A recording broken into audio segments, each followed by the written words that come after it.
Never mind. It's being live streamed now. It is. Yeah, so we can go ahead and get back recording and get going. Are we doing cameras on, cameras off? You want to do cameras on? Oh yeah, we doing the video, yeah. Oh yeah, there you go. It just popped up on YouTube. All right, I'm starting the video. Oh man, that should open my chest. It's crazy. Oh, nah. It's crazy actually. Browser ain't closed. Hang on. All right. Oh my god, I'm just trying to go left and right, Jesus. All right, there we go. There we go. All right, that's a nice little enclave right there. There we go.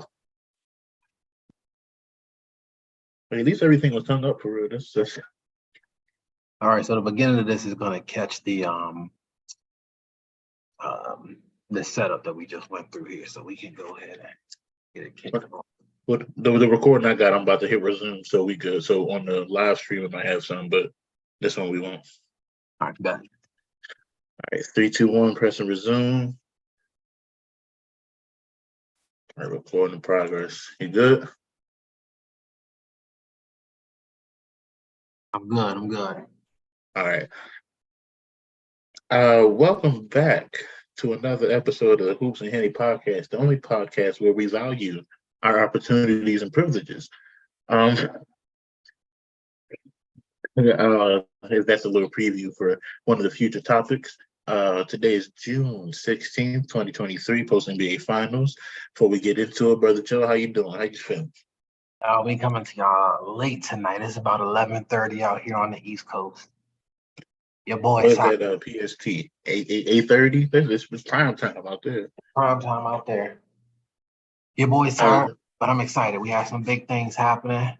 We had the end of the NBA season. What the heck is the Hoops and Henny Podcast about to talk about? Look, I'm over here knocking stuff over. The NBA season, don't worry, we got stuff coming. Lots of stuff going on. I'm excited. Where you want to jump in at, right? First, I want to say shout out to our listeners somehow in Taiwan and Germany. Shout out to y'all. I don't know how, but it happened. Shout out to the analytics. I don't know how. Oh, my bad. I wasn't even on camera. No, you good. So according to the docket today, not unfortunately, congratulations are in order.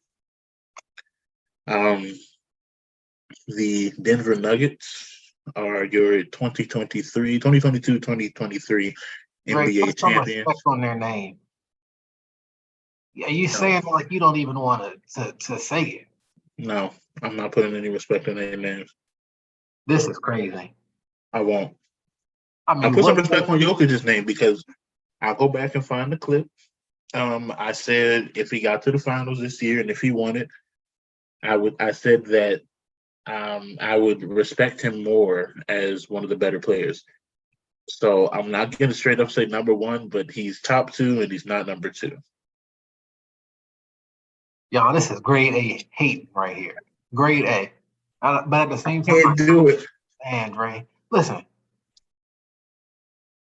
I don't know what it is about the Nuggets, y'all. There was just something about it. I knew Game 5 was coming up, and I was like, dang, this is about to be the end.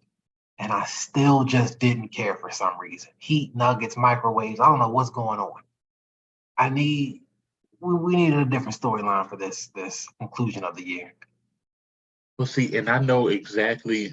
I can give you my exact reason for still not wanting to give Jokic number one. Because you know who the backup center is on that team, Joe? The backup center. DeAndre Jordan of the Run and Dunk Lob City Clippers, right? Mm-hmm. If your entire now, I love DeAndre Jordan legitimately. He's one of the first players I knew about that was plant-based, et cetera, et cetera. I thought he's caught up many bodies. Poor Brandon Knight killed his career. But if your entire stick as an NBA player is run fast, dunk, and block shots, man, and you can no longer do those things at an elite level, and you're on the bench. Like a lot of people's arguments for Jokic defensively was, hey, he's in top fives, and like when he's on the floor, they're better by X amount of points, over when DeAndre Jordan or when he's off the floor. But you got to remember, sometimes they run Jeff Green at the 5. Sometimes it's DeAndre Jordan. So when you have somebody that's not a 5 legitimately, and then a 5 that is no longer truly serviceable for real, then somebody that's not the best defensively but is more active would like numerically would probably balance out to look better. So because Jokic isn't a great defensive player, right? He tries, he gets in blocks, he's in the right place, right time, but there's nothing wrong with that. He does play some defense. To be on the basketball court, you have to play some defense, but he's not dominating, I guess, the way that we're typically used to.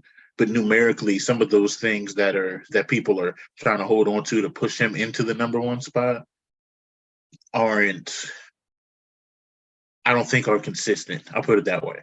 Like if you had Jaren Jackson Jr., would Jokic look as good defensively and numerically? I don't think Jaren Jackson Jr. should have been the DPOY, but I think sometimes the players that you have around you sometimes force you into positions that you wind up. It affects the way you play and how you have to play, right? Because if there were better defensive players around, because MPJ isn't a defender by any stretch of the imagination, so he is one of their better defenders, but Aaron Gordon isn't a rim protector. DeAndre Jordan is their backup center. As I said, they run Jeff Green at the 5 sometimes. So they aren't, B+ level tier like defensive players. So all I'm saying is, it's the argument I had last time. I still think Giannis is number 1 because you can't necessarily teach a defense and effort. But my bad. Why I moved the camera? There we go. My whole thing is like, Giannis has offensive flaws where I feel like you can work on them to make yourself serviceable enough when he's already won a ring and an MVP with that lack of.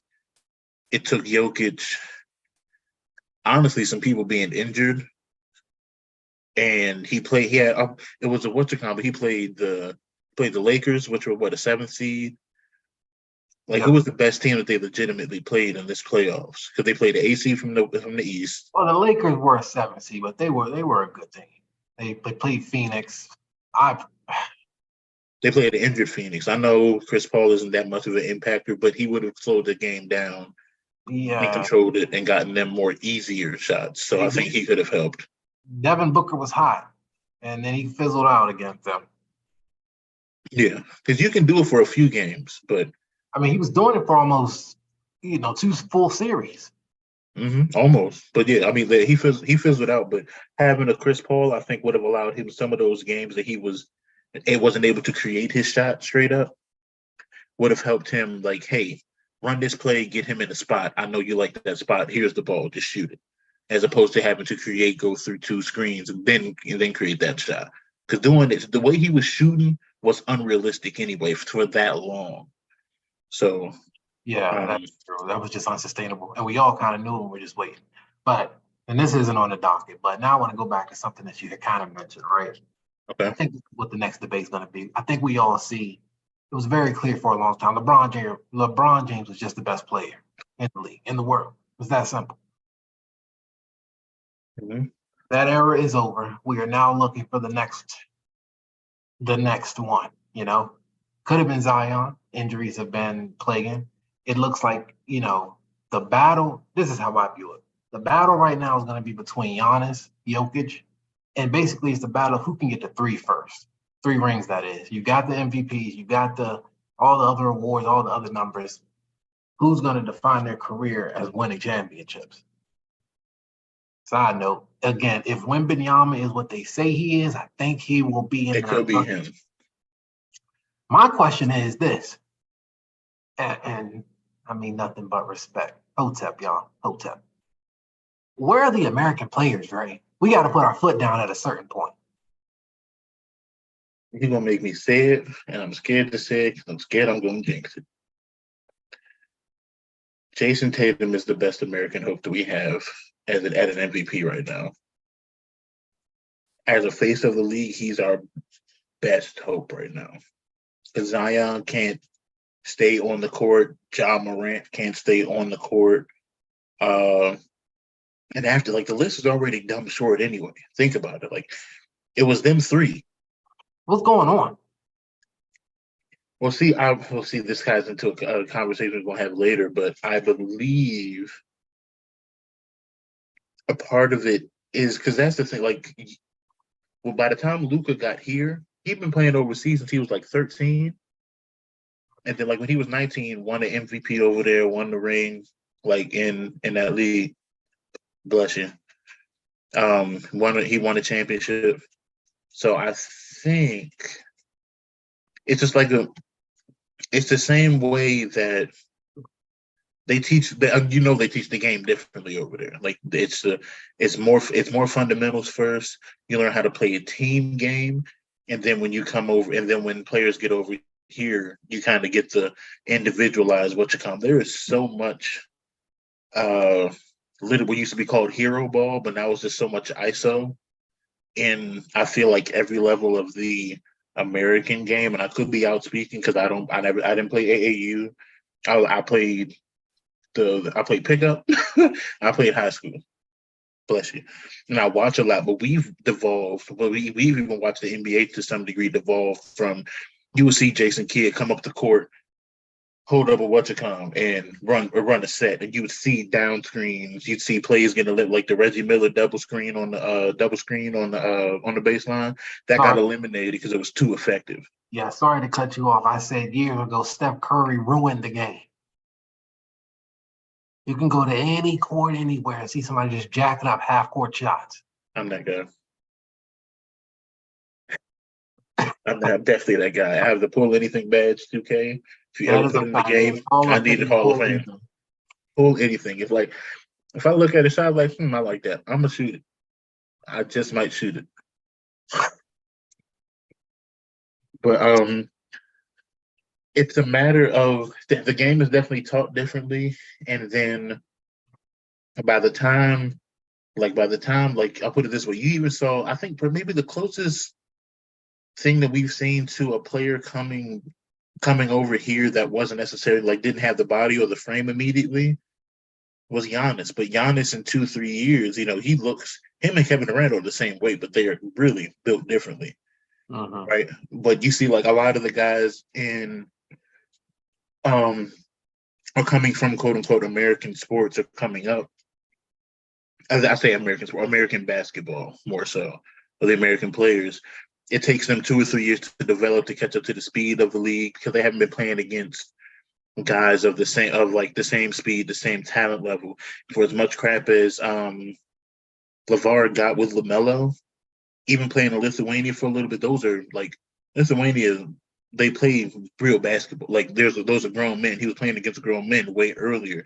So instead of playing against circuit, even if you're playing against other talent, you're going to Oak Hill and Montverde, and I think Ben Simmons and D'Lo, a few other people went there. But said even if you go to these academies, you're only playing against other players that are kind of built like you. And then they say, oh, he has an NBA ready body, but it's just for that season. He still has to adjust, learn the speed, put on muscle, tone, whatever the case may be. A lot of those guys know their body, know their game, and then they're fundamentally sound.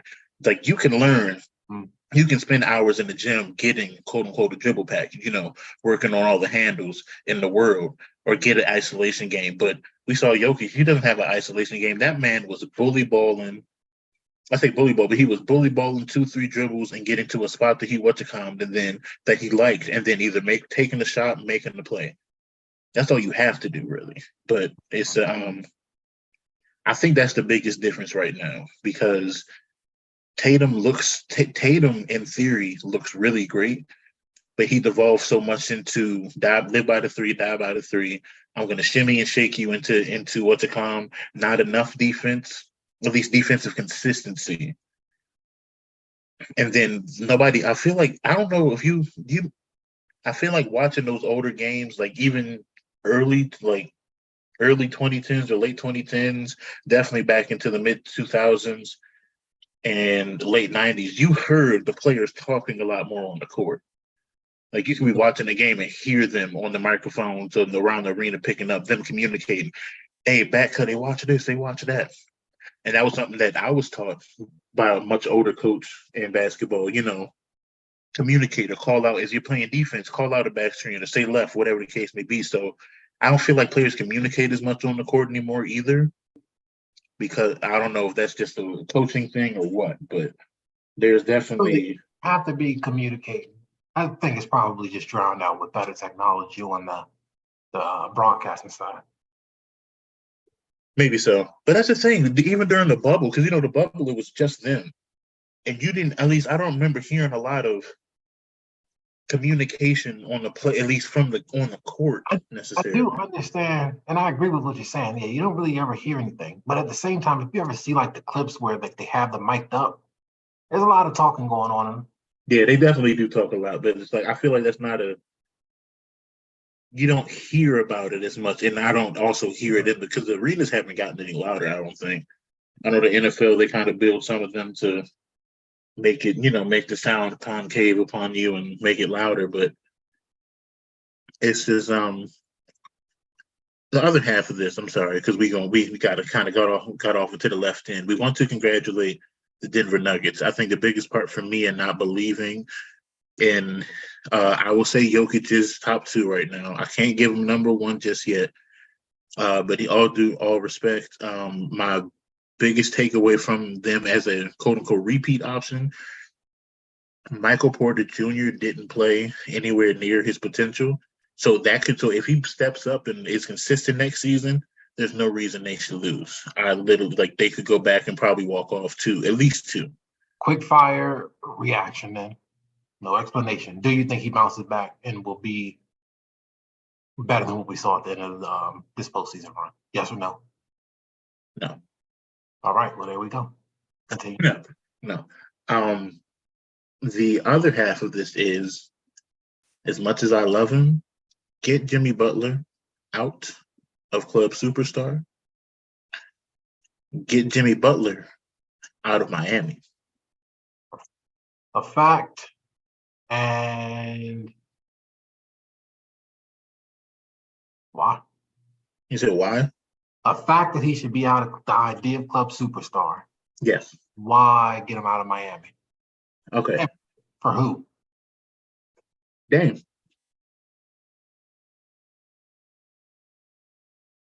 Trade him straight up, give him Duncan Robinson and maybe Tyler. You can find, or hell, give him Max Strus, Duncan Robinson, and Jimmy. Bye. I feel like we talked about this last week and you didn't want to give up Tyler. Well, see, here's my thing. I still don't want to, right? But I'm willing to change my mind because I'll put it this way. Jimmy Butler. Okay. Let me step back. Over time, we have always given quote-unquote superstars flack for not being able to perform when it matters the most, which is the playoffs, right? Mm-hmm. Now, this is a player. Now, the argument that we always get after James Harden for his flameouts in the playoffs, right? Especially during his Houston days. Epic collapses, yes. How many turnovers you got, James?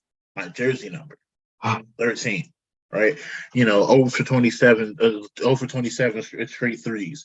We always give players like him a lot of flack, but what we're forgetting is that James Harden went on, those were seasons that he was going on 30, 40, 40, stretches of games, putting up 30 and 40 points out of necessity, right? Putting up 30-point triple doubles, 40 points, 60 points here. Let me go for a second, right?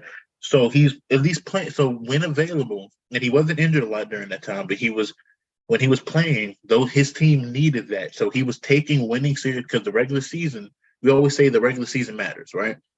This is a guy that plays his ass off during the regular season or plays very well, at least to an all-star level, right? At least to an all-star level. MVP, former MVP candidate, and that is a regular season award. And then he gets to the playoffs, and by the time that second round rolls around is when you start to see the mistakes or the mental we blame it on, and we try to give him the benefit of the doubt. We blame it on fatigue, right? Here we have Jimmy Butler. Excuse me. Here we have Jimmy Butler, who has straight up said, basically during the regular season, he coasts, right? Mm-hmm. So this is somebody that we're also giving superstar to. that has the label of a quote unquote playoff performer. Yet this is, you could argue, 2 times in a row where we've seen him have great hot starts outside of the bubble, but almost including the bubble, because he flamed out in the bubble too. Like he couldn't keep it together. Like he couldn't keep it together, keep performing to that level. And he had help then with Tyler Hero, right? A consistent 19, 20 point per game scorer. This season, Bam played his ass off for the most. This postseason, he played his ass off for the most part. In those first 10 to 12 games of the playoffs, Jimmy Butler, like those first 2 series, he was unstoppable. Literally everybody else stepped up against my team, the Celtics.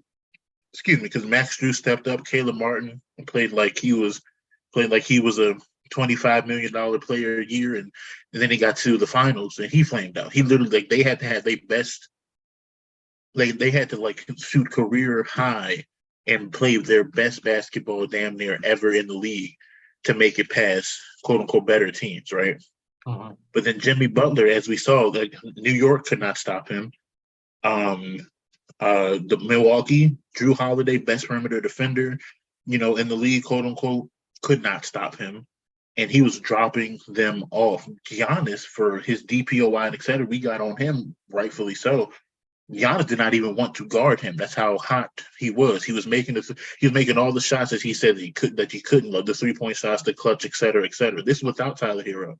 He gets to the finals, and it's not that he disappears, but the impact that he had those first 3 rounds, you could see it looked like he burnt out. But this is 2 times where we've seen him be Jordan and then become, I can't even say Gary Payton maybe, and I might be disrespecting Gary Payton because GP, I don't like he would still play defense and he would still perform well, but it wasn't a 40-point triple double. It wasn't a 30 piece. It wasn't making the clutch shots when they needed it, or being able to guard Jokic or stop Murray when it mattered. So it's like, and I know his teammates did, for all intent and purposes outside of Bam, let him down.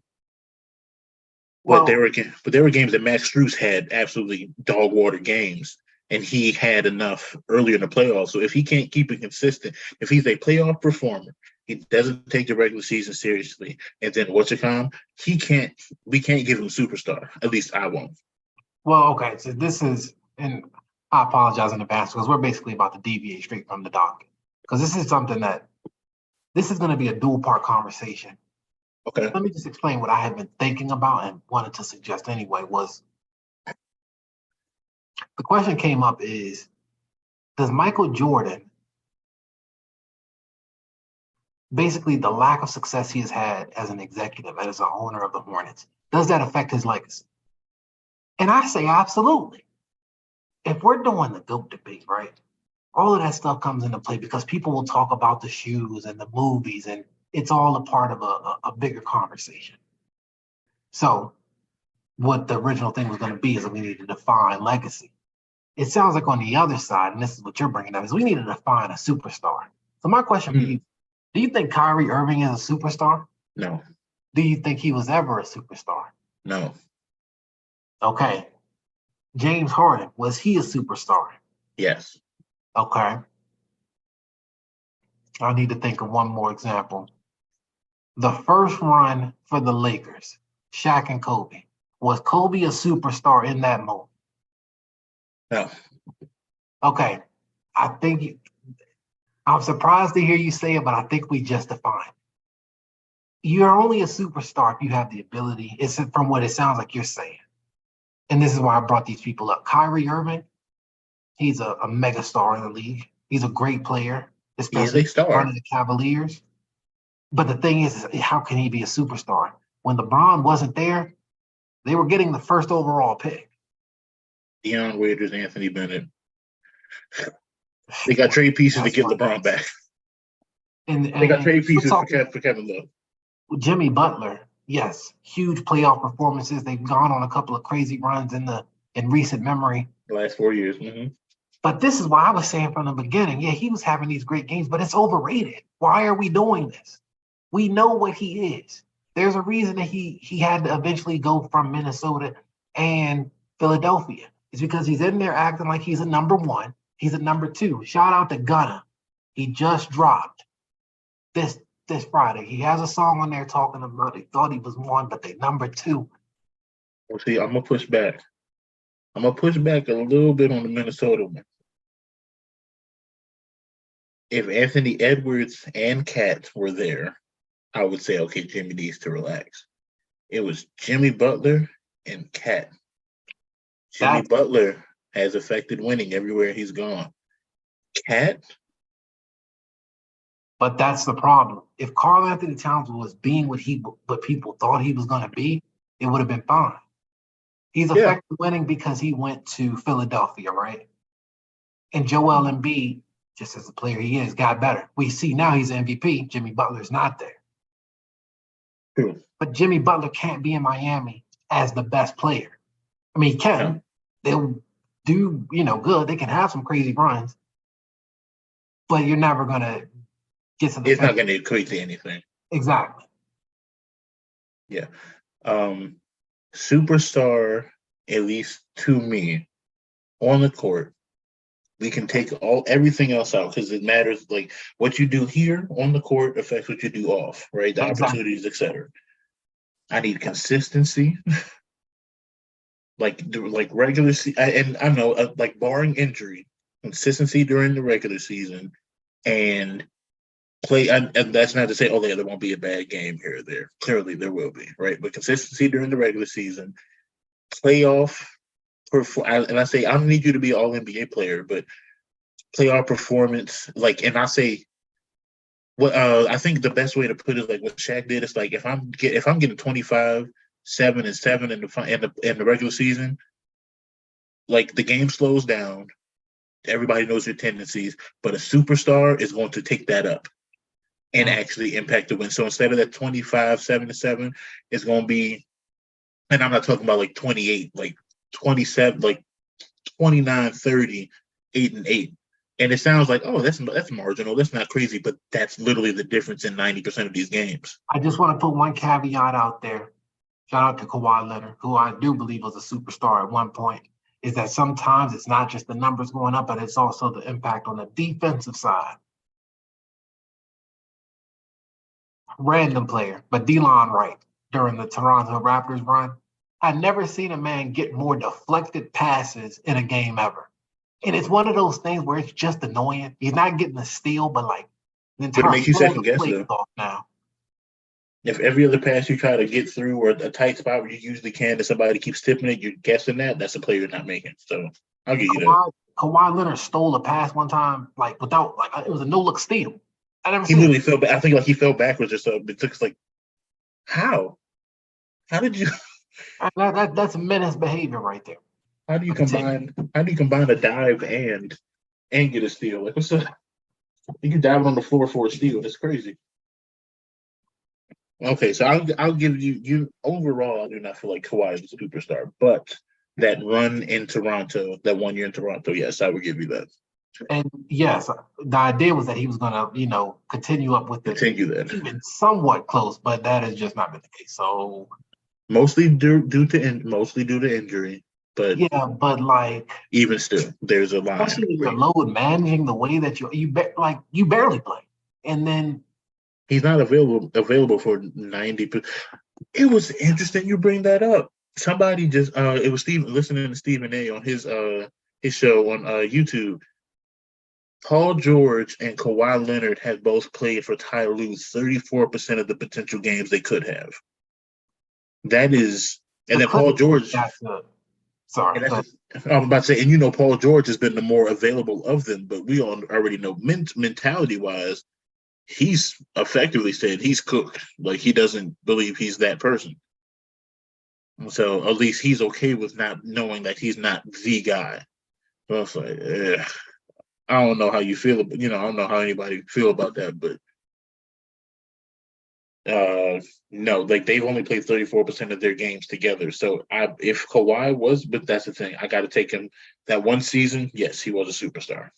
Kyrie, no, he's still getting 30 million plus off of one shot on a run with LeBron, where LeBron tried to shoot 40-point triple double back to back. Next week, y'all, we're gonna have to come out with our official criteria for who goes into being a superstar. and we need to define who the superstars are in the league. Crazy, because I said when they came out with that list, it ain't 12. It's making me nervous, but yeah, you've been sounding more and more right as these weeks have been going on. All right. We got some things on the docket. Look, the conversation, indeed. You got to just go a different way. I'm going to switch it up with a very light game of association. Just 3 this week. And then favorite part of the day. A topic on John Morant here. Okay. You ready, Dre? All right, I'm ready. Talk to me. Victor Oladipo. Orlando. Of the Orlando. Wow. Not Indiana. And you want to know the crazy? No, not Indiana. And you want to know the craziest reason for? I can't remember who it was they were playing, but I know that season I think that was the Westbrook MVP season, and Westbrook pulled, like, they were going back and forth. Him and Westbrook going back and forth. But one of Vic's first plays, I was like, he gonna be all right. And it sucks that he's been injured as he has been, but he got like a body steal, like straight out of 2K. Like whoever was dribbling into him, but he literally like just met them. They lost the ball. He took the steal, got a dunk, and that was one of my first memories of him in the league. But but he stayed kind of consistent with that. Like, I'm gonna do what I can to what to come. And then when he was in the dunk contest, he was still in Orlando. When he pulled off that 540, that's true. When he pulled off that 540, now he tried singing allegedly. He put out a mixtape on them. I did not listen to that. It was an R&B mixtape, but he sang during that. I was like, all right, buddy, all right. But Victor Oladipo is on the Heat this current year too. He's been injured for the playoffs. And I think low key, if he wasn't injured, he could legitimately be like he almost, to me, seems like the person that is like the perfect type of player to have, like that first, like that sixth man. If he can stay healthy, I could easily see him being the sixth man of the year. I think it has always been healthy. Remember, he was be wrong on this, but was he all NBA or just an all-star that year in Indiana? I believe so. Yeah, he's at least been a one-time all-star, and I think it's just health. It is. It has just been health. Because like losing to LeBron is not a way, and that was him and Sabonis. What was on that team? I'm thinking about Lance back that year. Like, were they trying? They still were in the playoffs.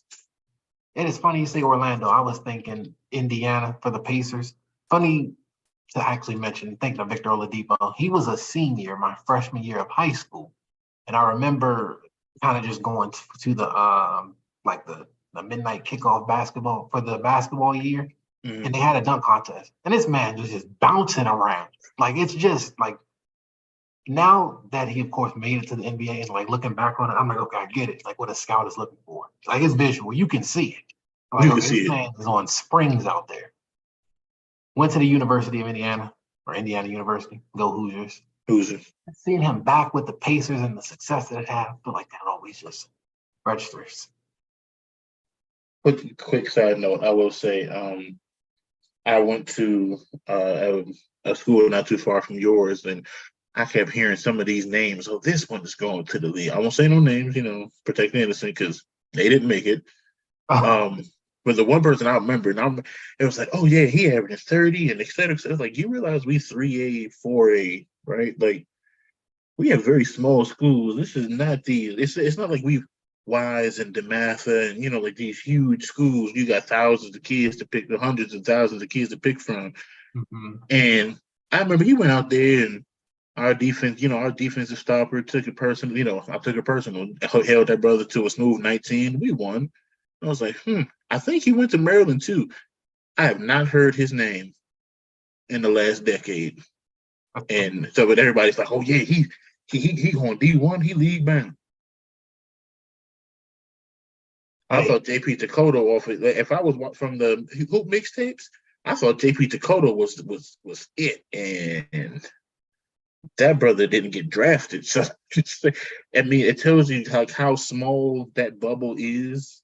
Somebody can look great in your local school, but you actually got to witness somebody that was that guy and is that guy, like still has the potential to be a huge player.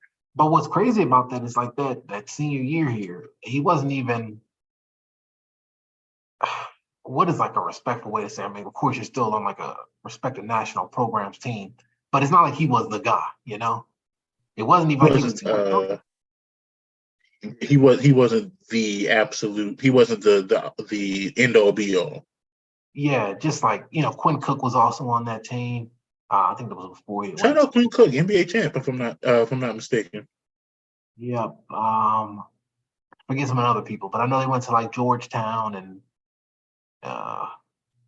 yeah. Sidetracked again. My apologies. Number 2, Dre. This is supposed to be a quick version of association. Okay, my bad. Go ahead. Doc Rivers. I know. We've been doing players, but now I did a coach. So where you see him at? Philly, Boston, LA? My heart says Boston.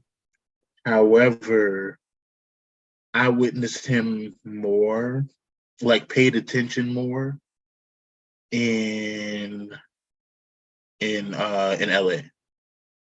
That sounds about right. It's a make or miss league, y'all. The make or miss. And I will say my biggest takeaway or my go ahead. You answer first, and then I'll give my quick little. I was gonna say, I don't know, still Boston, Okay. We got the ring at, maybe that's what it is. I will say I think, at least for me, it's more LA because Chris Paul is one of my favorite players of all time, and the fact that we were considering them as a contender to whatever extent was crazy. But I think low key, I was able to see the importance of a staff because Tom Thibodeau was on that 08 Celtics bench. So we were one of the best defensive teams in NBA history. And we also had, we had a DPO, but we had Kevin Garnett. We had Paul Pierce. We had a lot of guys like Rondo, KP was a Big Perk was a big what's big homie name? Leon Powe. He was a big defensive player for us. Tony Allen was on. We had a lot of dogs on that team, but having Tibbs on that bench, I believe Doc Rivers was able. Like I saw from him being in LA and what not working, I saw how important having a staff or guys that can fill in your gaps. How much that matters. So I'll say LA for that reason mostly. And to tell you how good Chris Paul and Chris Paul and then Blake Griffin at his peak were, Matt Barnes and because they had a lot of talent, but they didn't have some, roster of just, A-B players, like J.J. Redick is beyond respectable. Matt Barnes, Jamal Crawford off the bench. I think they had Jordan Crawford one season, too. They had both Crawfords at one point. Of course, DeAndre Jordan, who was borderline all-star one season, just off of that, as I said, that run, dunk, and block shots. But they were getting some dunks up in Lob City. Poor Powell. Powell never deserved that. I still hurt for him. That's fair. Okay, last one. Okay. Hope I get this right. Mikal Pietrus. Pietrus. Disgusting. Orlando. Why do they have to be disgusting like that? Nah, because I remember it was like that one season in Boston, we had him. I think we had him and Brandon Bass, and it was like two versions of the same. Oh, yeah. Same grimy type, but Brandon Bass was a lot more civilized. I feel like Michael Pietrus just never felt right. His shot was disgusting. It looked bad. Yeah. It was worse than 2K. And then somehow he was averaging 15 on the game. It's like, what? Let me tell y'all. You don't watch the games. When the Magic went to the finals, whatever year, and they were in 2K, they were just a hideous team. Yeah. Like, Pietrus, Hito, Turkaloo. And he was using steroid McGee. Jameer Nelson. Well, Michael Petras. You said Orlando? Yeah, I said Orlando. He was on the Warriors for 1, 2, I was gonna 3, say he was 4, on the 5, Warriors 6 seasons. longer than he was on the Magic, but I associate him with the Magic as well. The Magic. Then he was on the Suns and the Magic again. Then my team. Horrendous. He was getting 22 minutes a game to average 7 points. Oh, what was the highest points per? Okay, in 06, he had 11 points with the Warriors per game.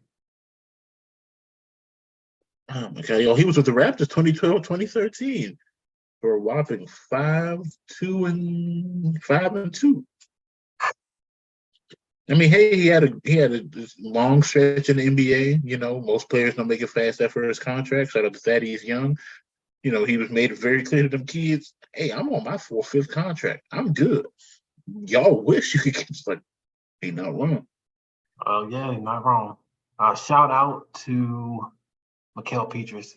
We're gonna definitely keep the association game coming around so we can remember some of the role to lower role players from our upbringing. Yeah. Oh my God. The moment you said it was just like I just like a part of me died. It's like, oh, that season was just disgusting. That was such a weird season. We're gonna pivot now. You were just mentioning Thaddeus Young talking about being on his 4th or 5th contract and being good. And we wanted to bring up something that was said on the Pat Bev podcast. Andre, I think you had a little bit of an explanation for us here, or to get me up to speed really about players' love for the game in the league. Absolutely. So shout out to Patrick Beverly. He has a good podcast. I can't make no comments, but he's not as horrible as a listen as I thought. I think it's a little harder to listen to Draymond, respectfully, but it was effectively his co-host asked him, how much love, like how many players do you think have a real love for the game? Unhesitantly, he said 50%. And then Paul George with his episode on his episode, a podcast, Pete, with DeMar DeRozan, posed the same question. And or they were posed the same question, and they both replied that it was 50% as well. And like half the players just don't love the game. And then Gil on Gil's Arena also like tripled or quadrupled down on that sentiment. The whole the video I watched, of course, it's like I forgot what the exact there are like 400 to 450 million players, 450 million guys that play basketball, right? Just at any level, for fun, recreationally, whatever. Then you pull that number all the way down. There are 450 players in the NBA. NBA is recognized, at least globally, as the peak, as the peak of basketball. It's no disrespect to any of the Euro leagues or any AAU, college programs, but this is, you want to get here to have that quote unquote stamp that you are one of the best, right? Like the saying is, if you can play in the NBA, you play in the NBA. Exactly. The second half of that was that 150 players in the league make at least 10 million a year. So, like, within reason, it's not fair to compare it to like when with the Bill Russell and Will Chamberlain era, or even I think it was Magic Johnson signed a 25-year, $25 million deal, like $1 million a year, basically. Like it's not fair to compare it necessarily to those days because the money's different, marketing, et cetera, et cetera. But the whole thing is, with all that you've been seeing from this new wave of players, the last, I'll say 3 to 4 draft classes, hell, maybe even 6, up to 6. I don't think we're getting the same level of guys coming in that care about the game and perform like they care about the game, quote unquote, as we did, I'll say late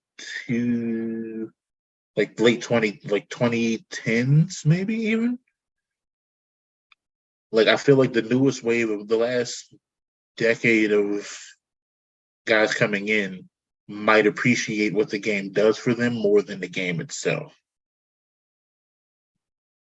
Now I was going to use that. Go ahead. I was going to use that to tie it into the Ja and Zion situations that are currently still playing out.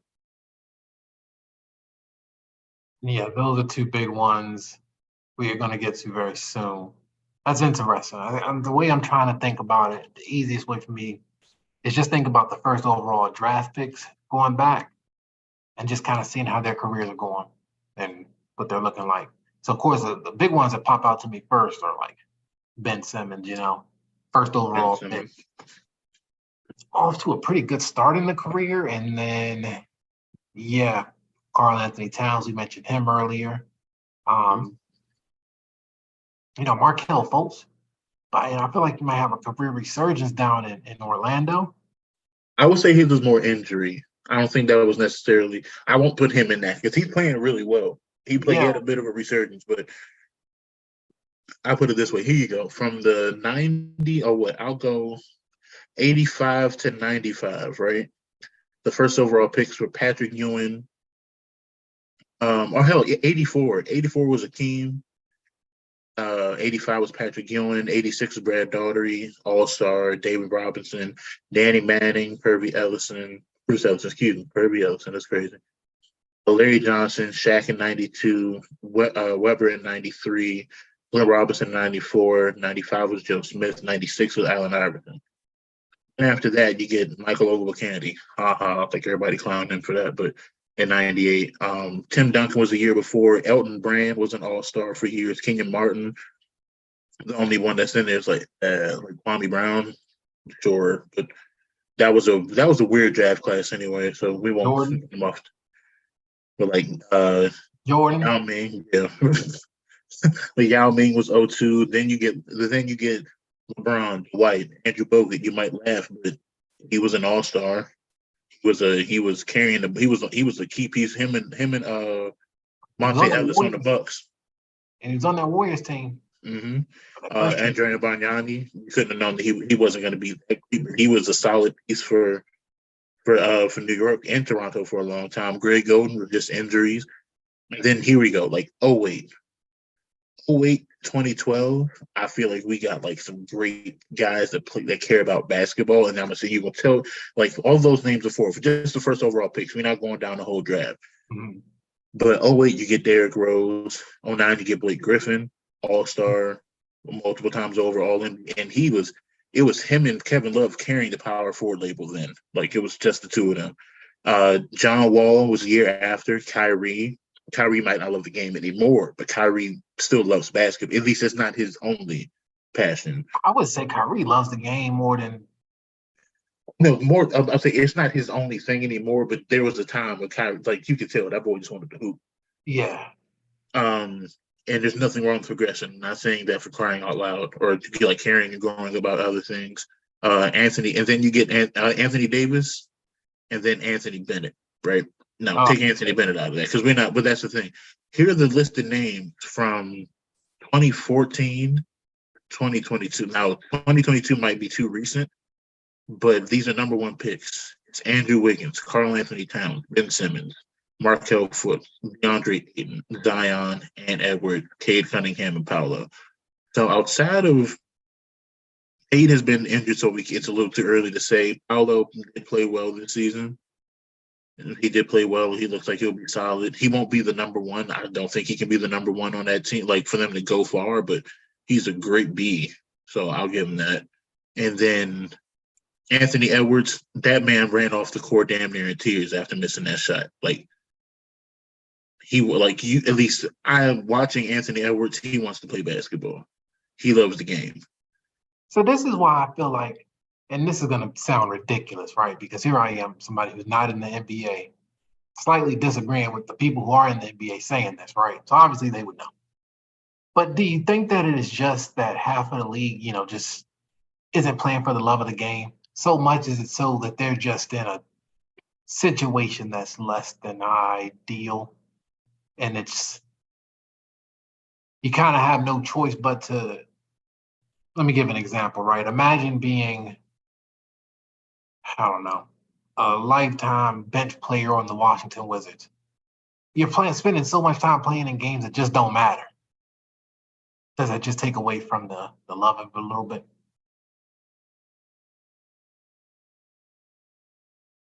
I won't say no, but I guess it depends. Because another example I'm going to give you is the argument that I've heard more recently is that there was a time where your love of the game could carry you to the point where you could change your family's life, right? Mm-hmm. So like Magic Johnson signed knowing he's making $25 million is huge. LeBron, the code, like there was a time in which social media and et cetera, you couldn't make names off your likeness from college, et cetera. Some of these guys are getting opportunities and stuff before they even touch a court now. Zion is probably the best example. He got $100 million Jordan contract after an injury in college, after blowing out a shoe. You remember he blew out the shoe in that game, but then he got $100 million Jordan contract before he signed an NBA contract. And now here it is where he hasn't been available. When he's on the court, cool, but he's already in that when he's on the court conversation. And he was drafted 4 years ago. He's only been in the league 3 years for him.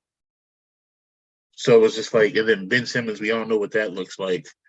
Anthony Edwards is already the best player on the Timberwolves, and his cohort was just drafted 5 years before that. It's like I feel like there's so much opportunity off the court, like away from the court, before you get to the league now, that there aren't guys like, I'll put it this way. You know the work that Kyrie must have put in to get the bag that he has. Mm-hmm. Anthony Davis, before he had that huge growth spurt, was a guard.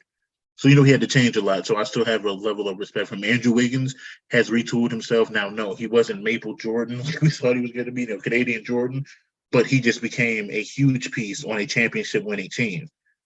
So he's not even in that conversation. And Markelle, as I said, take him out because of injury. But DeAndre Ayton, I see no care for the game. Like, I don't believe, at least with a certain level or wave of players, you believe they love the game. They were playing the game to play. Like Charles Barkley didn't like being on the 76ers. Didn't even want to go. He ate his way out of being drafted and still got drafted. But he played his butt off. He still became Charles Barkley. He still became a Hall of Famer. Because it's like, I guess my argument, I guess, is if you've worked so hard to get to this point, I want to get to the biggest stage that allows me the most opportunity to be seen, whatever it is, to be seen, to make money, to be around. If for some of them, I'm sure it's like women or the people you're around. I want to play against that person. I want to prove I'm better than that person, whatever. You work. And now, you got AAU circuits. You might play 3-4 games in a day. You got social media. You got YouTube. You're doing all of this stuff to get to this point. All the international travel, still going to school, whatever. When you get to this point and you just kind of like make no progression, like Ben Simmons made no progression. That is such a, we have to do like a full deep dive one day into the case of Ben Simmons. I'm going to give you a player who is now an NBA champion who never progressed and was a top 5 draft pick. Who's that? Aaron Gordon. Nah, that's cap. Aaron Gordon grew dreads. He did grow dreads. Aaron Gordon is a much well-rounded player than his early years in Orlando. But they were talking about his potential to do that then. It took him how many years to get there? And even still, he's not that proficient. He had one good game. Not sure that's all you need, but I'm saying, but that's the fine. But even during the regular season, he was inconsistent. He was a number 4 pick. He's top 5. He was a top 5 pick. But I don't think that's necessarily a bad thing. I don't feel like at least this newer wave of guys cares as much about, because like if I'm here, I guess, and I say me, of course, I'm not in the league, whatever, but I put it this way. A Kyrie Irving, you still see him, you see clips of him in the gym putting up shots, working on moves, trying to get better. You still see of LeBron with all the stuff in the world, trying to get his body better. Chris Paul still losing weight, etc., to get better. And they're the oldest they've ever been, and they're still keeping up with some of these guys who LaMelo is another example to me of somebody that might just care more about, like, he likes playing basketball, but he don't love playing basketball. LaMelo's a perfect example. Because he got a lot of talent, but if he applied it, and this is kind of going to go into conversation, right? The psychology of a player, and it's going to kind of go into Ja and why I think Memphis needs to move on from Ja right now. But I think it has a lot to do with where the player is, what the organization has going on, and how meaningful the games are. LaMelo is a person who I understand what you're saying. If Charlotte continued being how it was and he spent 10 years there and they're just not really doing anything, yeah, he's just going to be playing the play. But if he were to get to a situation in which he's competing, I don't know how it would happen. I'm just saying, something happens. Say he goes to the Lakers, right, with LeBron and AD. I think we would see a different LaMelo, and he might still be trying to, be a star and everything. Indeed. But in terms of like the work of like, okay, no, I'm gonna, show out here. Indeed.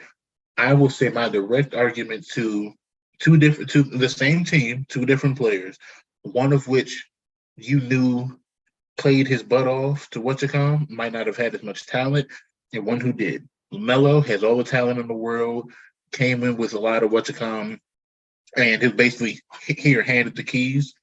Mm-hmm. And then we also saw a Kemba Walker who was basically kicked out. Kemba Walker, I feel like, cared about the game. He played his ass off. The only reason they were relevant, even when they were losing, is because of Kemba Walker. That is true. I mean, they had Juancho Hernan Gomez out there with him trying to win games, and he was playing his butt off. And I'm not saying care turns into winning, but bad the Hornets / Bobcats have been for an extended period of time. I had Tyrus Thomas out there with what was that? Was it Ekpe Udo? And who Emeka Okafor? It was Emeka Okafor and Tyrus Thomas for spacing. Do you remember Gerald Wallace? Out Raymond Felton and Bismack Biyombo? Oh my God. And Bismack Biyombo was still in the league not too long ago. I think he still might be, but this is like, I'm sorry. What are these lineups? Did you expect to win anything? It's like, they had the worst winning percentage. And I'm sorry. This is the GOAT. How are you the best basketball player of all time? And these are the people have absolutely no IQ when it comes to drafting. Dre, they have the worst winning, and mind you, it was a lockout season. They won 7 games in a year. Come on, y'all. Y'all, come on. Disgusting. Oh my God. Okay, sorry. Dre, it's already been an hour. It is late over here on the East Coast. We said we were going to keep this quick, but we got to jump into the Ja Morant suspension. NBA came down 25 games. 2 seconds. I'm sorry. The fact that when I look up Basketball Reference and Cody Zeller is in the top 6 all-time top 12 players for the Bobcats / Hornets, that should tell you everything you need to know. David Wesley is also there, but you know who number 1 is? Kemba Walker. He got 48.5% of their win shares. And then in order is Gerald Wallace. Muggsy Bogues. Dale Curry, of course, Larry Johnson. But hell, there you go. Marvin Williams, who was, I think, the number 2 pick in one of those drafts, got 27.5% of their win shares in the time that team was existing. Oh, where's Michael Kidd-Gilchrist? Well, you talk about not progressing. Jesus. Shot was hideous, man. I can't even try to emulate it wrong or emulate his wrong jump shot right. Yeah, that was bad. Okay, I'm sorry. I had to look that up.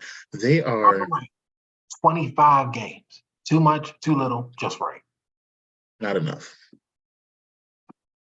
You and me, we're in agreement a lot, Dre. I say not enough either. It should have been at least 41, but go ahead. I would have given him half to see if the whole idea, and I just saw something pop up with Broussard, and I didn't watch the clip because I've been trying to listen to different people's takes. Don't take in too much of Twitter because it's a cesspool. But here's my thing, right?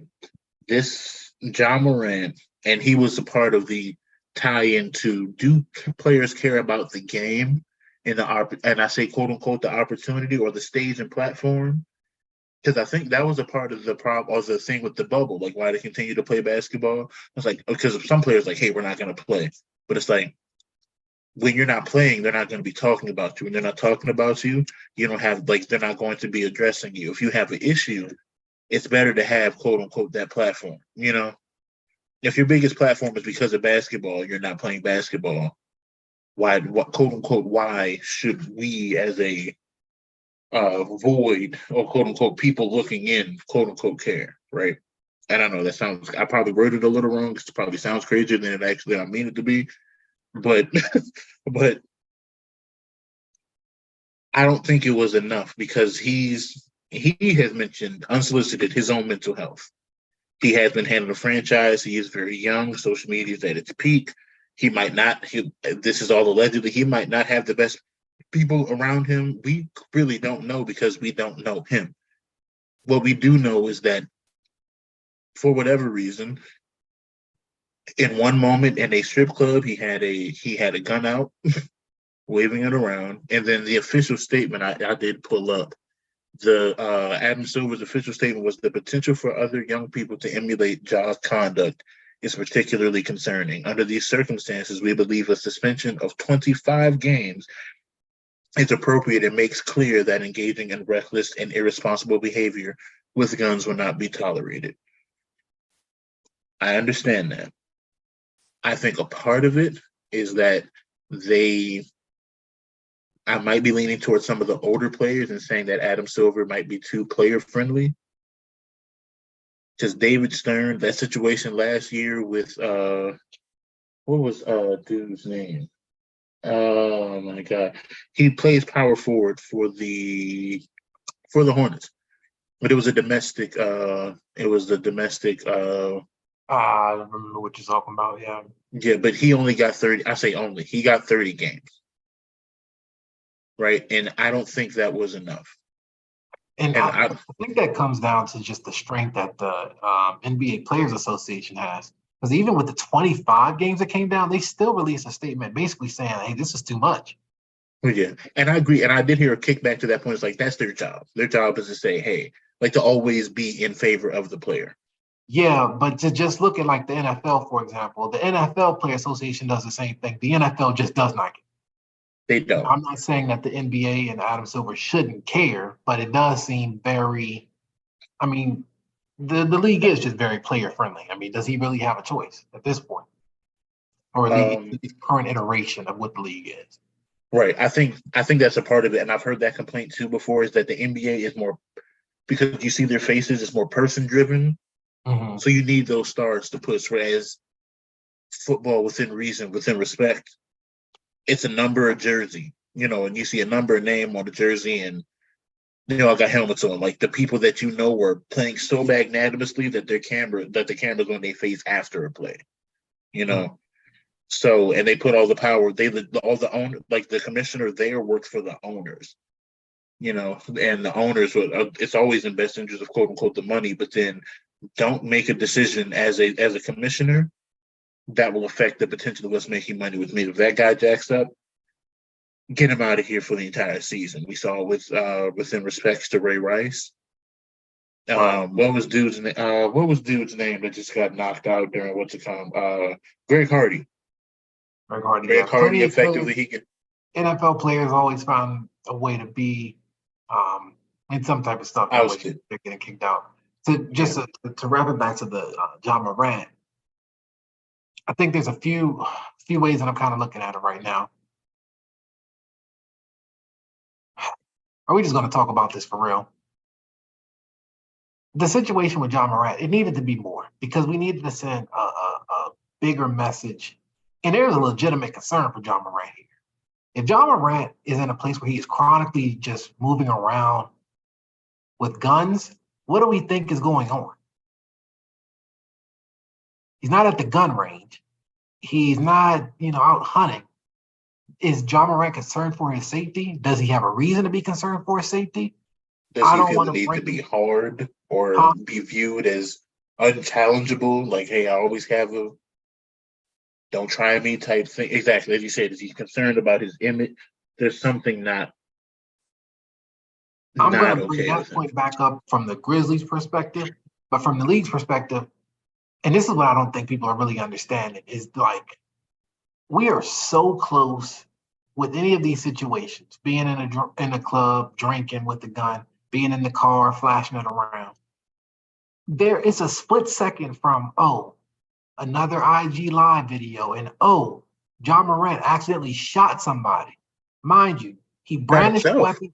He brandished a weapon on a child. Now I understand he was 17 and understand, but what is the situation you're getting into when you feel that you need to go get a gun? At your home over a basketball game. You could accidentally shoot someone in the club. He could accidentally shoot himself. See Plaxico Burress. And we're having a very different conversation about how many games should he get and how many years is he going to be in prison? It's always a mistake. And then where gun safety is at its peak in conversation outside of sports, it's a I get the optics issue, but for that, I'm gonna take it the mental health route. One of the headlines I saw was 2 extra months should give, or basically because like the 25 games is just roughly about 2 months of the season, should give him enough time to get his life in order. Mental health is not a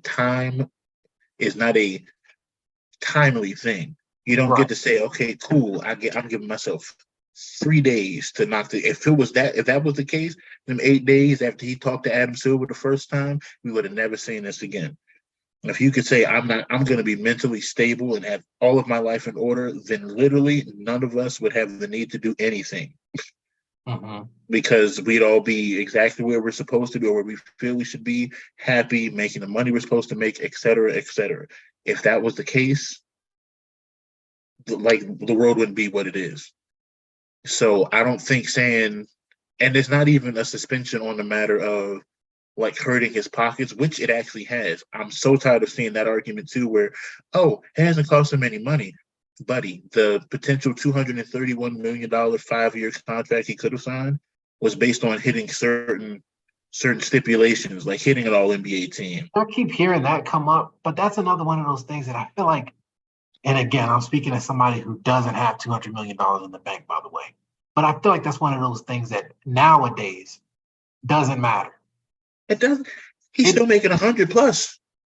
And I mean, of course, it's like, I would rather make, that money. But that's just another shoe deal. That's just that's logging on to Twitch for a few hours a week. They're able to make that money back. That, again, I'm not saying it doesn't matter at all if they don't care, but I don't think it's a thing at that point once you're already making close to $200 million. Once you're over, because he's still over 100 million, but him being suspended these 25 immediately takes him out of contention for these season-long awards. And that means that it has legitimately cost him, quote unquote, money. I'm just tired of seeing that. It hasn't cost him money, so let him do what he do. He's not breaking the law. No, he's not breaking the rule, but he is hurting himself. And he could potentially, God forbid, hurt someone else. And as you said, like, you don't necessarily, that's money that you don't, quote unquote, have guaranteed. That's the whole thing with sports, because your body is your job. Guaranteed money is what you come. But beyond that, he's showing us mentally. We see mentally Ben Simmons wasn't in that game, and Ben Simmons has deteriorated since. Mentally, we recognize Ja is a great, even with all of whatever is going on around him, he is a great player. So I'm not even talking about the 25 games from the aspect of, punish him. He needs to come. I want him to get right and figure and have more time to figure stuff out legit, because he might not need the whole 25 games. Good on him. He might need more time. I'd rather him have it, set the precedent as if him had the time, have more time, set the precedent for the league, this won't be tolerated. He learns a lesson, he learns a lesson, quote unquote, with the money aspect, and then we can move forward. And if he shows it again, just get him out. I think environment wise, I agree with you. He needs to be out of Memphis. Maybe a change of environment or scenery would help. I think he has to at this point because, especially if that team plays well without him, I don't think they will play that well without him. But just another reminder, and this is not to try to, step on Ja or anything, but I just want us to remember the full severity of what is kind of happening. The Indiana Pacers reported that members of John Morant's camp had red laser beams and flying guns at their team bus. Do we believe that those were actual guns? Were they just pointing laser pointers? I don't know. Do we believe Indiana? Yes, because whoever would even come up with that. Yeah, that's a far stretch, especially against one particular players. Also quoted as saying, "It's free to find out how those hollows feel." Now I understand, right? It's just music and culture. I don't know. It is for Ja's well-being and safety as well. And I was hoping it would be at least half the season, so that way you would just have to chalk it up as, okay, this is unacceptable, right? From the team's perspective, we're not even going to be focused on trying to win the championship. We need to just get our everything ready for the next year. So if we're going to develop Desmond Bain, develop together, if we're moving on, let's do that. Yeah. 25 games, maybe it does that, but I feel like it's just going to be like, all right, let's just, get back into the swing of things. But I am concerned. 25 games, going back to the same, who's to say it's not just him being in Memphis? It could just be environment. It's like if you give 41 games and he knows when he comes back to playing basketball, he stays in shape because he did say he's staying in shape. His PR team needs a raise. But he said, he's staying in shape. Who's to say that a part of his relief doesn't come from being moved? Because pressure from where you are and what people expect of you happens too. Mm-hmm. Like that could be a part. It's all speculation. I was hoping for longer for multiple reasons, but overall, if anything, so he could have time to figure it out. As I said, mental health is not and that's something that he brought up, the stress that he's under, etc. That's not something that fixes itself in 2 days. It is a lifelong journey. So to have more of life to figure it out, it hurt your pockets this season. Would you rather hurt your pockets this season and you might get traded, or hurt your pockets a lot less, quote unquote, in this initial season, and then you wind up not having the opportunity to do what you say you love, be on that stage, and have the opportunity to maybe change someone else's life by being a success story, from being able to talk about, hey, I went through this and everybody saw me about to lose everything that I worked to this point to have. Like, we don't want to see Ja pull the reverse bad and boozy, went from something to nothing. Just saying. We want him to be just going to wrap up and say, ultimately, we do want the best for Ja. Great basketball player. I think a good kid overall, I think it's easy to make jokes, but we want him to be. Yeah. And I think we're in agreement that environment, I do think, plays a lot in it. So hopefully he can take this time to either figure out. And I really do believe when, money doesn't solve everything. I believe the stress that is just on you. I believe he's had a young child recently as well, and still, young, 23. So hopefully he can get everything worked out. If a move may be best, but hoping for the best. Absolutely. Ja, I know you'll probably never see this, but buddy, we hope you figure. We hope for your sake. Bump the money, bump basketball. It's important to be healthy and happy for existence sake, no matter where you are. Moving on. All right, now let's lighten it up a little bit. Ray has a guest, a player, and where they rank for us.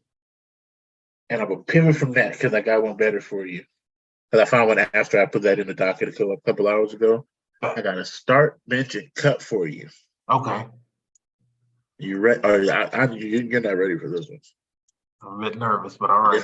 It's the clip, so this is definitely gonna be the clip. Start, bench, and cut. What time stamp we at? I know. Yeah, we need a time stamp on it. Let me see. What's the time stamp? We at what the hell? Yeah, like an hour, 13 or 14 minutes. Okay.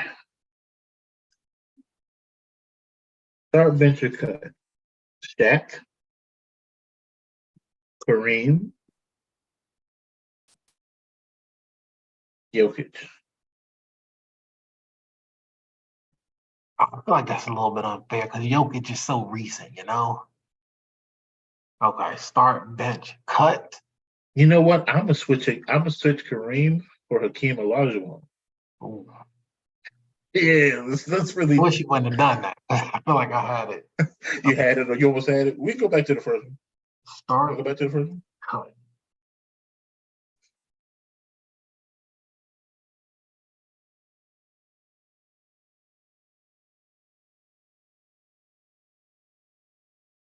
There was a deep thought Just here, give me like guys. 15 more seconds because I don't know. This is a good one.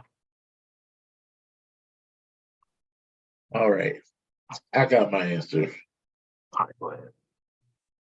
I'm starting Hakeem, right? And I'm thinking of how the league is currently played, matchups, etc. I'm benching Shaq. I'm cutting Yoke.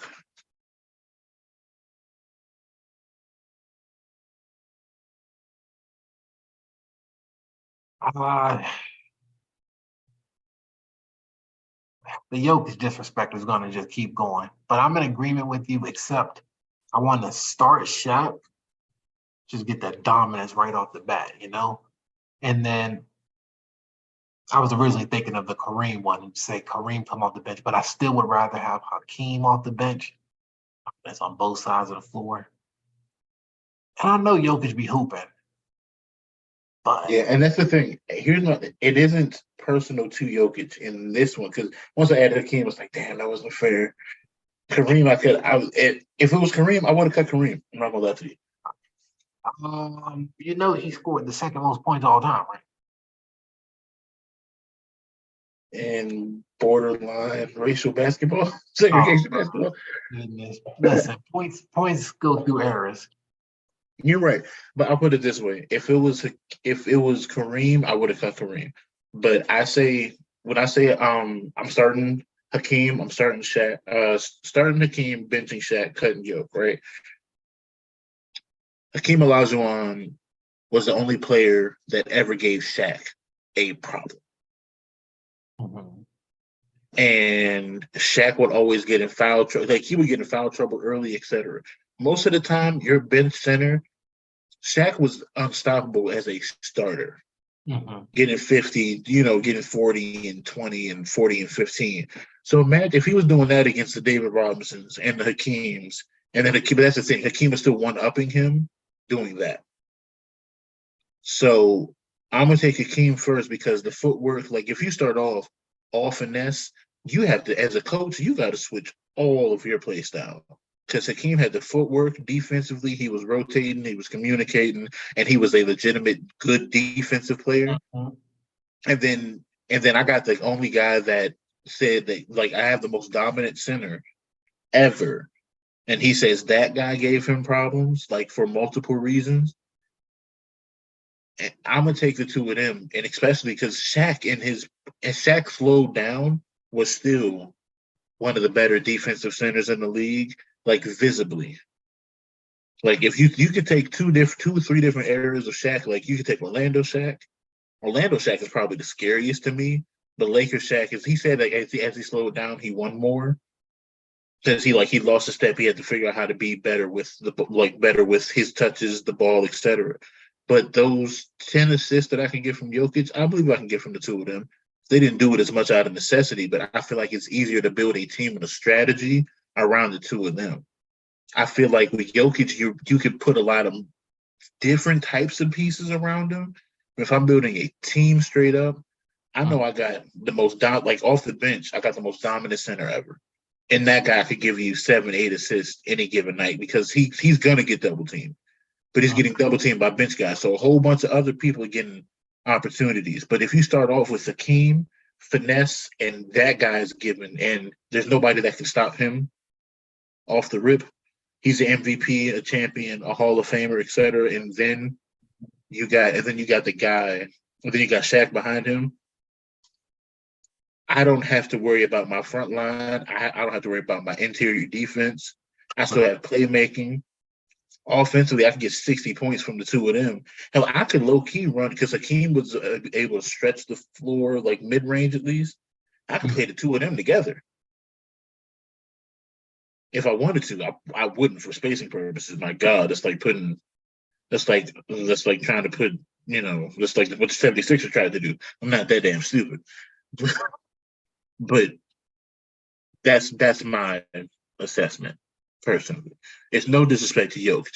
If I wanted to build a team that was more focused on defensive players, like two-way players, and have somebody, and then so if I wanted a bench and a starting lineup with like 2 to 3 deep like two-way players, and then one really great offense, like two really great offensive players, then I'm keeping Jokic. Because Jokic, I still don't believe in his defensive efficiency and defense, period, to say I'm taking him over those two. But if it was a Kareem, I'm taking him over Kareem. No disrespect. That's just straight disrespect.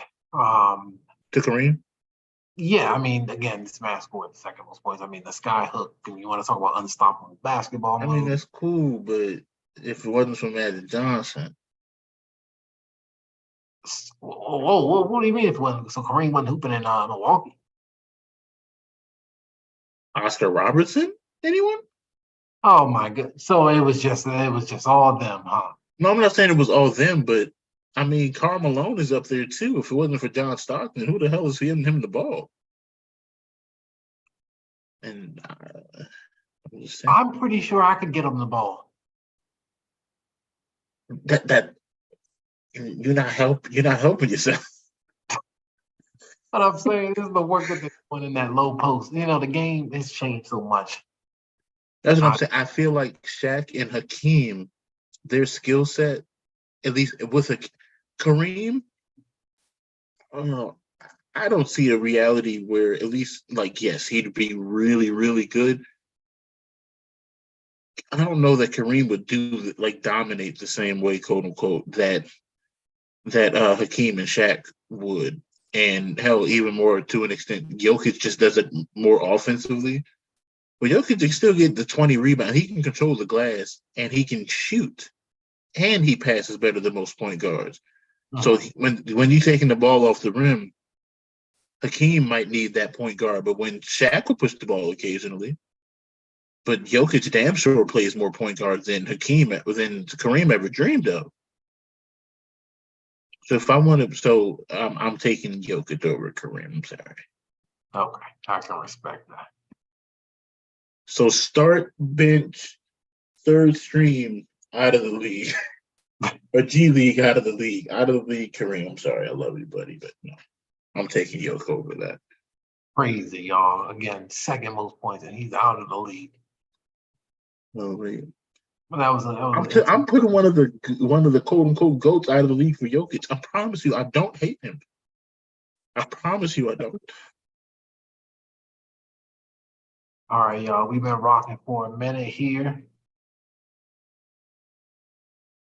Right. I think we're about ready to wrap this on up. Any other topics you wanted to hit real quick? Did you want to do that one to save it for next time? I think we're gonna save it for next time. Okay. Quick shout out, y'all. It's Father's Day's coming up. We are gonna be in the building. Washington Mystics versus Chicago Sky this Sunday at 3:00. I'm in there. Get some pictures to share or something. Gonna have a little one. Gonna be a good time. Oh man. First game, right? First game? First game for league. The Mystics played the Mercury tonight, though. Brittany Griner sat out due to a hip injury. She recently was in a video online. Some guy was harassing her at the airport. The biggest problem with the internet is everybody has a voice. All right, it's a quick video. I'm just going to share this. I just want to get your thoughts on it real quick, Dre. All right. And then we're going to go ahead and get on out of here. All right.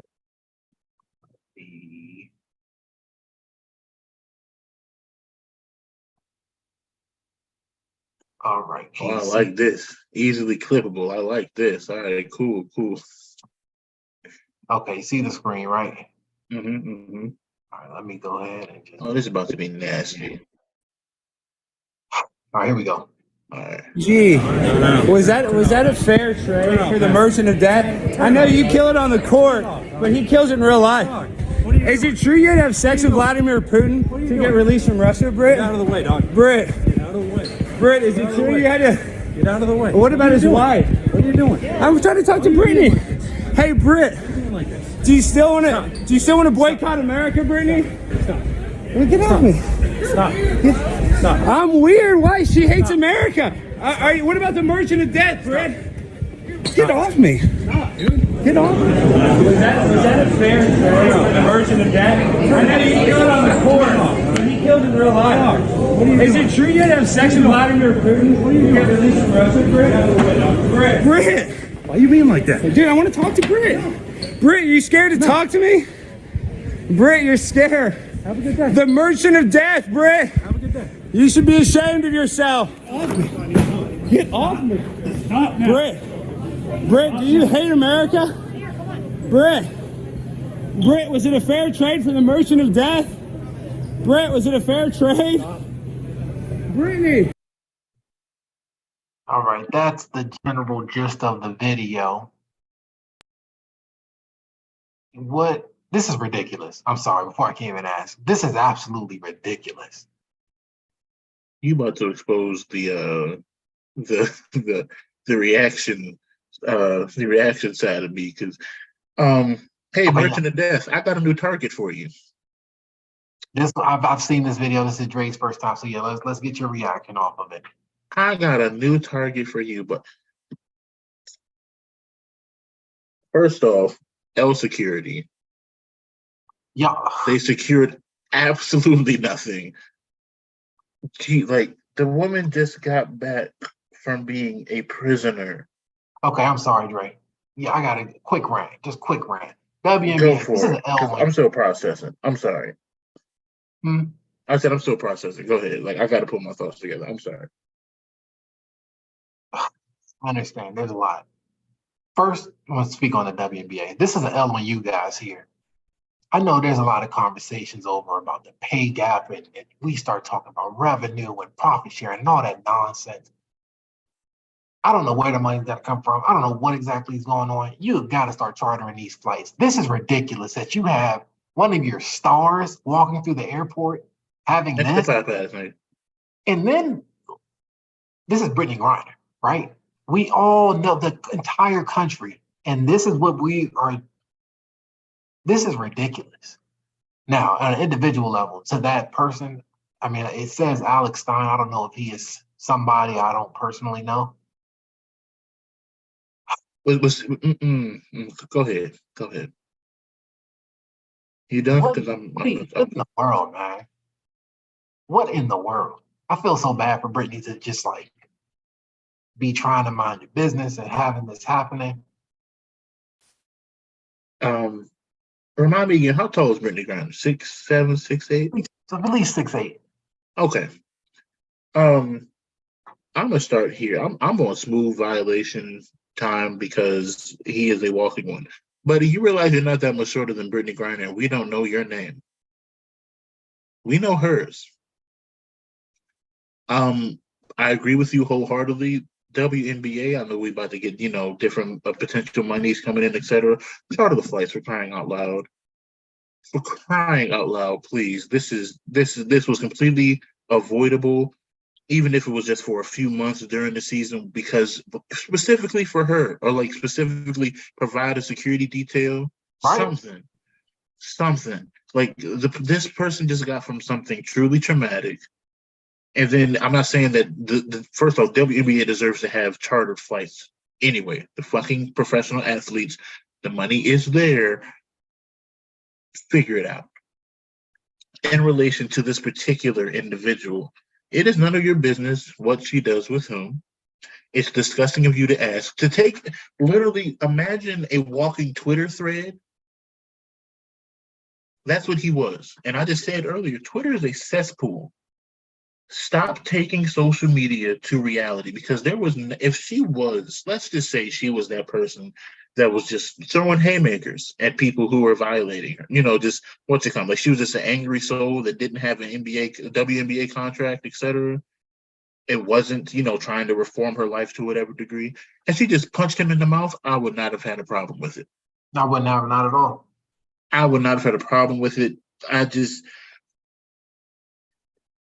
As Joe said, that was my first time seeing it, and I was staring at the camera at one point, just like, there's no way this dude is still going.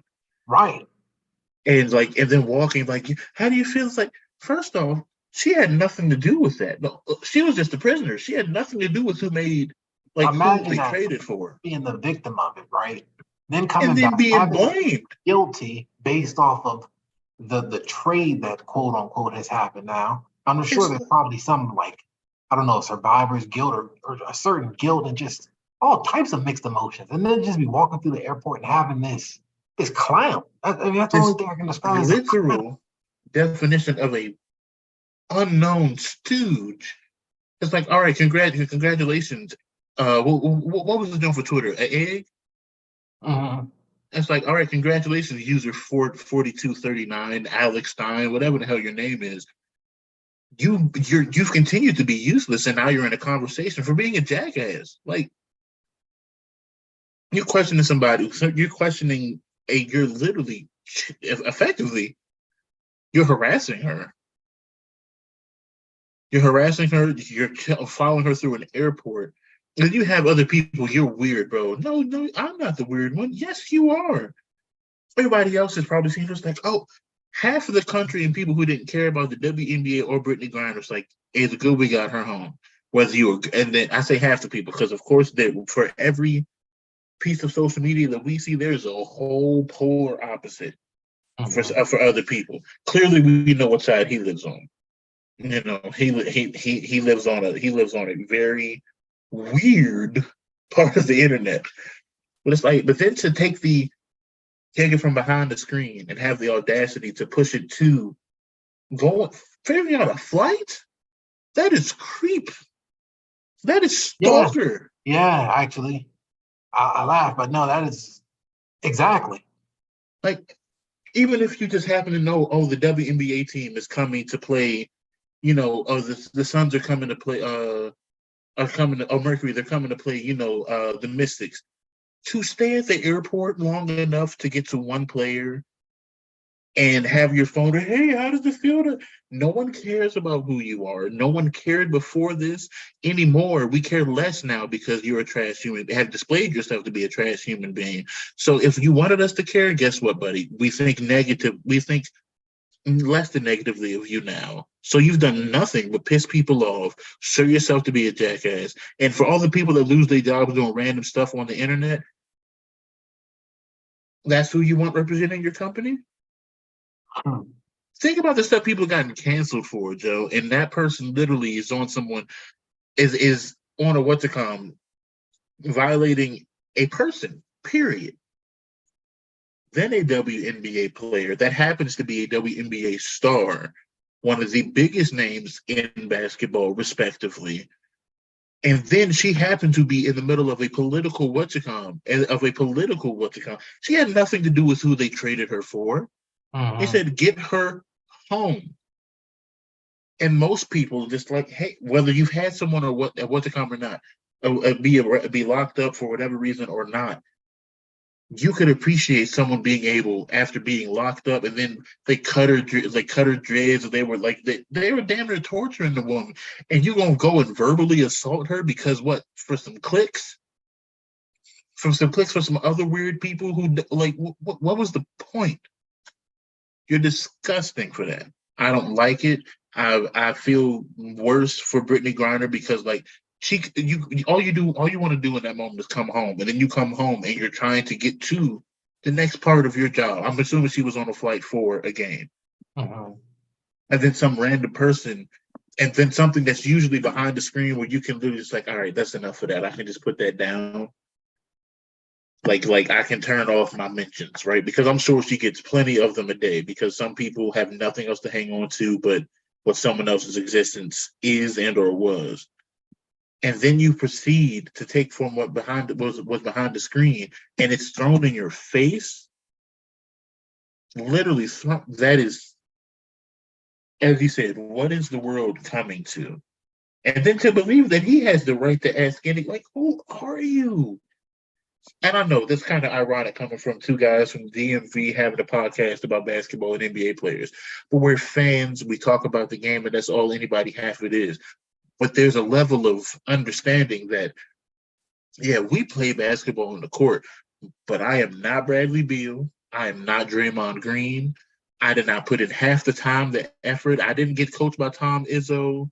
I didn't get and there's a respect level that there's a line that you just won't cross, right? Like you can, and most of the times, like, oh, there's slander, there's whatever, like they're meant to be jokes, but we're not going to personally attack. We don't care what you do outside of the court. We're not wishing. We don't wish ill. We don't have ill intent or ill will.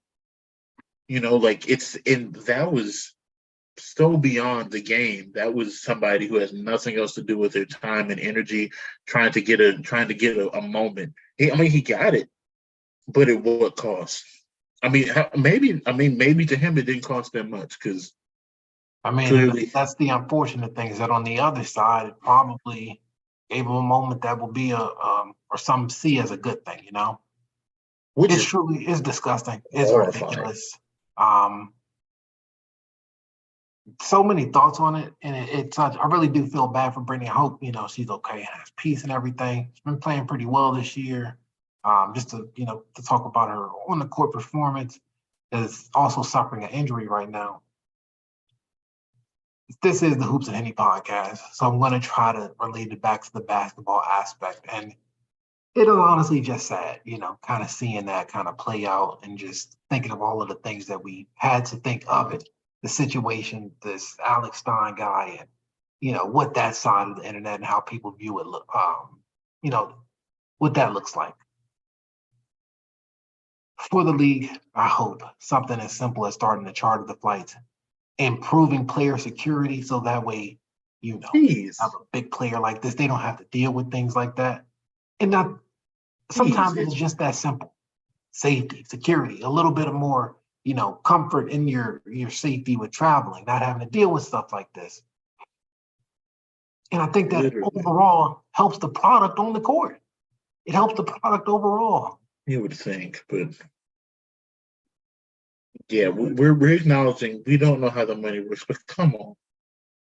You think Messi would go to Miami if I'm not, no disrespect to homeboy, he's in his field, he's a security guard. That was just a horrifying, and maybe I don't know what the rules are of your company, etc. But there has to, at least I would imagine, there was something else that could have been done to separate. Like even if you do nothing more than stand and kind of like hold him up, and then the other person rushes her too, because they can wait for you wherever the eventual destination is. But to allow him to literally walk, camera in hand, hey, how does it be able to be like? Come on, there needs to be something. At least I hope this. I hate that it would inspire that, like it took this to inspire, but I hope the league finds that use this as motivation to get something in place. Yeah, because it was totally avoidable, and it's not the league's fault. It is that individual's fault for believing that their voice is they're just so much more important to have to throw that in Brittany's face. And that was kind of my other basketball point and more, but that was definitely slander, and it was meant to be disrespectful. Brittany Griner's 6'8". You're not that much shorter. We don't know you. There are a lot of 6'5", 6'4", 6'5", 6'6" guys that have no bag, and you don't even have a briefcase, buddy. Ziploc empty. You have the snack pack, and it's no crumbs, nothing, no bag. And that right there is the perfect cutoff for us right there. Alex Stein, if you see it, please listen to what you just heard. Alex Stein has no bag. That's going to be the title. I guarantee you when I post it, said Alex Stein has no bag. No Duffy, It's not a Walmart plastic bag. It's not a Sprouts reusable bag. It's not even a dollar store Ziploc mini travel tote. I'm not. No, that was. You try to, that is so unsettling. Like, where are we going as a as a. Clearly, he's not a fan. He probably believes basketball. He probably believes sports players, you're just throwing around the ball. You don't have a real job. Well, it's a job, and somebody thinks it is. And the only reason you were there is because you thought that person with their job could get you some clout. A fact. So, Final thoughts on y'all. Hoping the best for our girl, Brittany Griner. Again, she's been hooping. Hopefully this isn't, anything that's going to linger. Glad to have you back home. we was talking about mental health. My God, that has to be horrifying. Absolutely. We're moving into the NBA offseason, y'all. We about to get ready to sign off. It's 1 a.m. over here on the East Coast. Good Lord. After a long work week. But we're going to be checking back in soon. Plenty of new things coming in the offseason to keep it fresh. Dre, final thoughts? I think I'm going to come up with a little something for Dre's Trade Finder. Every week we'll go through a breakdown of a crazy trade that we might like. But because ESPN's Trade Finder, it's broken. Sounds about right. It's broken. It's broken.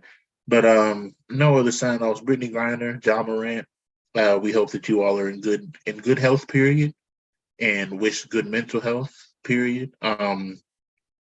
To all of you internet trolls who think it's okay to go from behind the screen into someone's face within reason, you get what you get. And looking forward to the off season. Congratulations to the Denver Nuggets again. Jokic, you are top 2. Can't give you one just yet, buddy. But hey, much respect. I picked you over Kareem. If you ever see this, you know how much crap I'm gonna get when this takes off. It's going on the internet, and I'm gonna stand on it. I might not be able to prove it, but I will be as delusional as possible. Ridiculous. Because it's just my belief. I mean, maybe at the time he retires, y'all, but right now that is a ridiculous thing. Second all-time points. That's it. That's what I'm saying. Hey, look, you heard what you just said, though. Second all-time at points. That's it. No, that's it for the conversation. There's nothing else that needs to be said. Crazy. Yeah, we ain't got time to get into that right now. Yeah, Hoops and Henny podcast. You know what? Next pod, Jokic versus Kareem. There it is. No. You put Kareem, you put Jokic in that time, and he is. You think he ain't getting the second all time? Y'all, there's no conversation to be had. At least not right now. We'll catch y'all next week. Peace. And we are out. That stream is